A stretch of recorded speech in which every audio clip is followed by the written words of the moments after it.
lagi dengan saya Asep Ayari di acara Pacu Jawi. Kali ini pekan pertama di daerah Kototuo, Pariangan.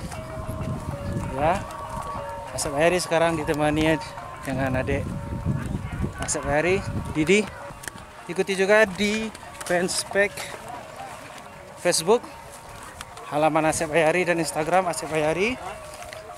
Dan jangan lupa klik like, subscribe, sama aktifkan lonceng notifikasinya untuk mendapatkan video-video terbaru dari Asep Ayari. Selamat menonton.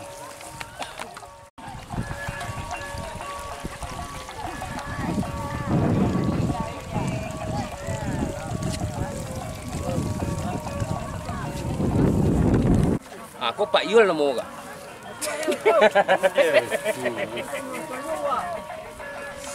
Nó kecil rồi lah. Hah? Dah jadi kecil.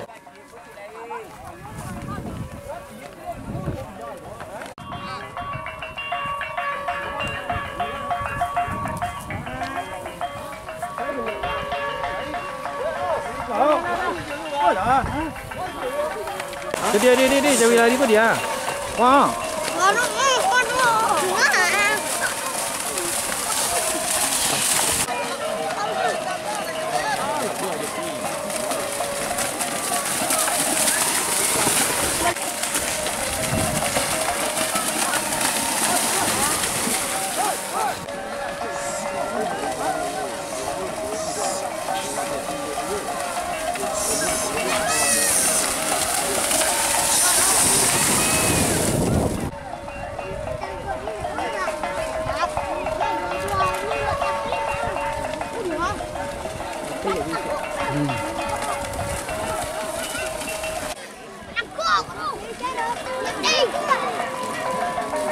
Gede.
Di.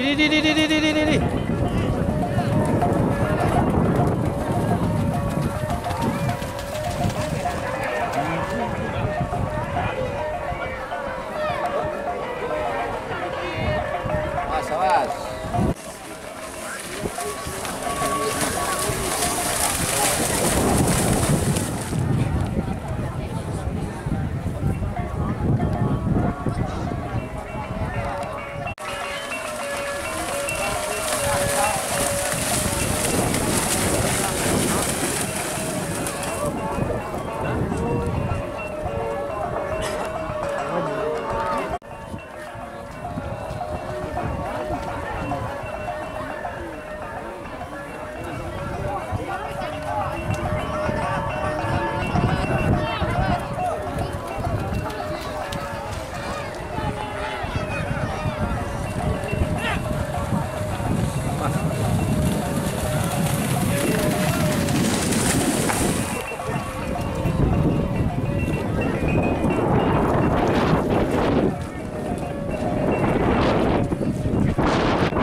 Oke guys, sekian dulu Pacu Jawi kali ini di Kota Tuo, Simabua, Kecamatan Periangan.